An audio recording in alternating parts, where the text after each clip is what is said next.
Classic special edition of the Sports Crunch. We're on vacation. We're on hiatus.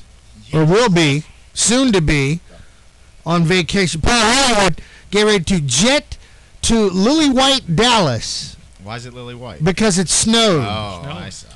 More snow than they've ever had before there. Ever. Paul, So- what are you going to do there? What kind of food are you looking forward to? Whatever's free. He might be. Paul might end up sleeping in the terminal, knowing Paulie. But he's going to be hanging out with our buddy Mr. Akinbode from Lagos, Nigeria. He's in town, and also he's looking for your number and Larry Smith. He wanted to have a little reunion.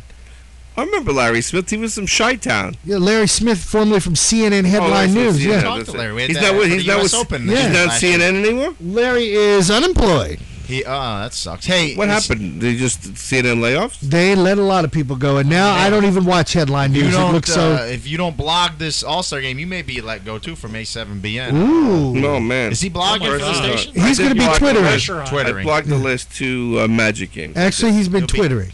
Tweeting. Tweeting. Tweeting. Tweet. Okay, Super Bowl, we've already talked about it.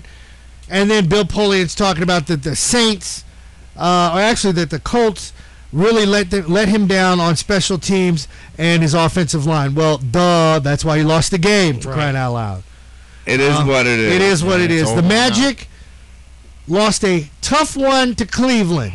I mean, 1 minute. I mean, that was a tit-for-tat prize fight. I watched part of it, and then I finally just mailed my. Only Lost it. that bothered me about the game is I really thought they could have won it, and due to the fact of I don't call any players out, but one particularly really I think dropped the ball at the end, and that's. But I mean they had. That's the one that's trying to email you right now. You heard the sound They effect. played 4 games in 5 nights, so they won 3 out of those 4 games. Are you really sure can't about that? complain. Yeah. Yes. No, because he kind of wasn't sure. No, if he wanted to- They played Sunday, Monday, then they played Tuesday and Thursday. And they played So- great the night before against Right. Chicago. Wednesday, We talked Thursday. about it off air. They're 0-2 against Cleveland this year. Both games, ironically, were back-to-back, so they played the night before. And correct me if I'm wrong, guys, but I believe last year all the games against Cleveland, they weren't off of back-to-backs. And Van Gundy's known as a strategist when he has a day to prepare for a team. That's why I'm not too worried about it. I think if they do rematch them in the Eastern Conference Finals again, I think the Magic will be strong. But we're getting ahead of ourselves. Long way to go, and but I another think the thing Magic are in a good position. The Magic won't catch them anyway in the I standings. don't think anyone's going to. And so Catch who? you're gonna figure if Cleveland's gonna get the number one if seed. you're gonna get to the Eastern Finals, you have to figure that they're gonna have home court, and you got to win it all the games in your court and steal one up there. And I can think back a few years ago where Dallas had the best record in the league. It looked like Yep. nobody was going to stop them, and they lost in the first round to Golden State. And I was telling someone today, I said, To who? Golden State. Wow. it's almost like Cleveland's peaking now. Much like in the NFL, you got to be really careful. You peak during the season, it don't mean nothing. You better peak in the playoffs and get ready, just kind of like what the Magic did last year. So we'll see. It should be a real interesting down the stretch. When we come back March 15th, we'll know. We'll be closer. There'll be 2 weeks left in the regular season, so we'll have a real good blueprint of the playoffs ahead. One thing is like looking at the total league. One thing this year is you've had the emergence of not 1, not 2, not 3. Now it turns out 4 rookie point guards that were drafted in the first round that are emerging as great starters. You had first Brendan Jennings came out, had that 50-point game. Then you had Tariq Evans, who for Sacramento has played fantastic, like that 20 points per game. You have now Darren Colson, who has emerged for New Orleans with Chris Paul out at thing. He nearly engineered an upset of the Magic, engineered an upset of Boston with Chris Paul out now for 1 to 2 months, and you just had Stephen Curry, Golden State's now starting point guard, had his first triple-double of his career like that. Wasn't his name Stephon Curry? We know who he means. Okay. We do, but they at home might not. Okay, go ahead. Sorry about that. But, I mean, basically you have 4, which is rare in the NBA, 4 quality point guards emerging this year. And it shows you what an important position it is. And Paul didn't want to say the name, but everyone knows Jameer Nelson isn't playing anywhere close to where he was. Let's think about it. Last year at the All-Star break, the Magic had, 3 All-Stars, right? Dwight Howard, Rashard Lewis, and Jameer Nelson. But you didn't go. He got hurt.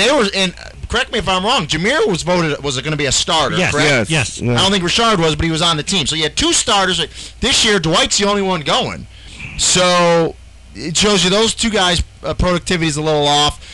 Hopefully, Jameer will step it up here in the second half. You know, the All-Star break gives everyone a chance to catch their breath and then really get ready for the second half. And like you said, everyone's fighting for the 2 seed in the East. And getting back to what you said, how about New Orleans going up there beating Boston? But I think Boston was up by 17 in that game. So they got problems.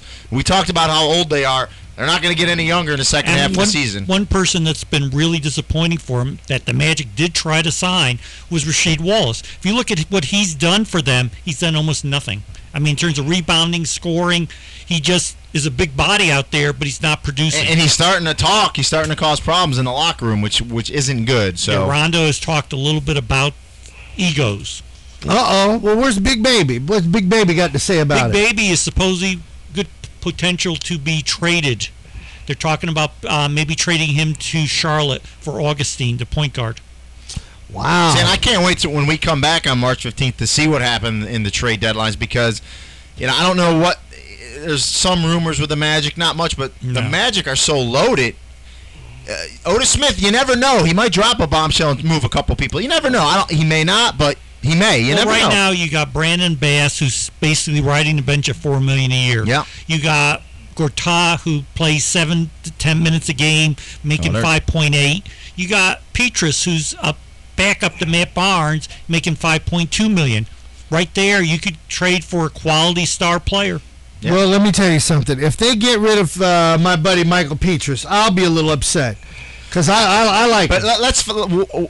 let's look at the issues the Guadalupe. Magic have, and everyone has this issue. It's just not the Magic, but no one can guard LeBron James. I mean, that's the problem in the East, right? Yes. Yeah, So if there's I agree. anyone out there, you guys are a little more in tune with the NBA and a whole than I am. If there's any type of defensive stopper out there that they could, you're not going to stop LeBron. It's like the old saying: you can't stop him, you can only hope to contain him. You know what I mean? If there's anyone out there that could just give him some problems, I think the Magic would probably look to get him. So Well, they had a chance earlier this year when Golden State was trying to unload Stephen Jackson. You look at it and you look at that. That was a guy that had career numbers now with Charlotte.